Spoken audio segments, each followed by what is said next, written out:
इस बीच मुख्यमंत्री धामी लाइव है, क्या कुछ कह रहे हैं आपको सीधे सुनाते हैं।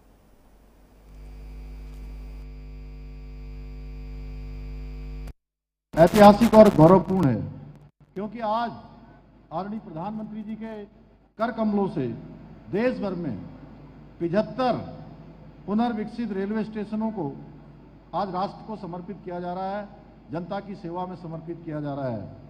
जो विकसित भारत के निर्माण के आदरणीय प्रधानमंत्री जी के संकल्प को साकार करने की दिशा में एक महत्वपूर्ण कदम साबित होगा और ये हमारे लिए बहुत गर्व और खुशी की बात है कि इन 75 स्टेशनों में से एक हमारे राज्य का स्टेशन हर्रावाला स्टेशन भी उसमें सम्मिलित है। लगभग 19 करोड़ रुपए की लागत से पुनर्विकसित इस स्टेशन का वास्तुशिल्प दून घाटी की प्राकृतिक सुंदरता एवं सांस्कृतिक विरासत से प्रेरित है, जो इसको और भी अधिक सुंदर बनाता है, लोगों को आकर्षित करता है। देवभूमि की जो प्रकृति है उसके प्रति जुड़ाव लोगों को महसूस कराता है। यहाँ परिसर में उत्तराखंड की जो पारंपरिक ऐपड़ कला है उसको स्थान देकर आधुनिकता और हमारी सांस्कृतिक विरासत का एक शानदार और सुंदर समन्वय स्थापित किया गया है। स्टेशन पर विकसित की गई अत्याधुनिक सुविधाएं यात्रियों को सुविधाजनक एवं आरामदायक बनाएगी, उनकी यात्रा को सुगम बनाएगी। भाइयों बहनों, आज आदरणीय प्रधानमंत्री श्री नरेंद्र मोदी जी के नेतृत्व में भारत का रेलवे स्वर्णिम युग की ओर अग्रसर है।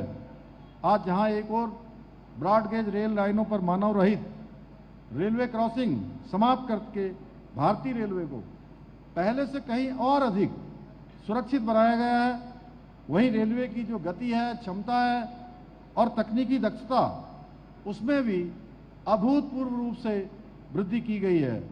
आज आत्मनिर्भर भारत की पहचान बन चुकी। वंदे भारत, नमो भारत जैसी अत्याधुनिक मेड इन इंडिया ट्रेनें आत्मनिर्भर भारत की नई पहचान बन रही है। भारत विकसित होने की ओर तेजी से आगे बढ़ रहा है। भाइयों बहनों, आदरणीय प्रधानमंत्री जी के मार्गदर्शन और केंद्र सरकार के सहयोग से उत्तराखंड के दुर्गम पर्वतीय क्षेत्रों तक रेल पहुंचाने का हमारा संकल्प व स्वप्न साकार हो रहा है, वह आगे बढ़ रहा है। इसके अंतर्गत ऋषिकेश कर्णप्रयाग रेल लाइन का 75% से अधिक निर्माण का कार्य पूरा हो चुका है और ये परियोजना केवल रेल संपर्क नहीं बढ़ाएगी बल्कि हमारे उत्तराखंड और विशेष रूप से गढ़वाल क्षेत्र के सामाजिक, आर्थिक और पर्यटन विकास को नई गति प्रदान करेगी। इसके साथ ही रोजगार को भी नई गति मिलेगी, स्वरोजगार को भी गति मिलेगी, आने वाले हमारे पर्यटकों को भी बहुत सुविधा मिलने वाली है। और अभी भी प्रत्यक्ष रूप से 2000 से अधिक नौजवान युवा सीधे सीधे इस रेल परियोजना के बनने के कारण रोजगार से जुड़े हुए हैं।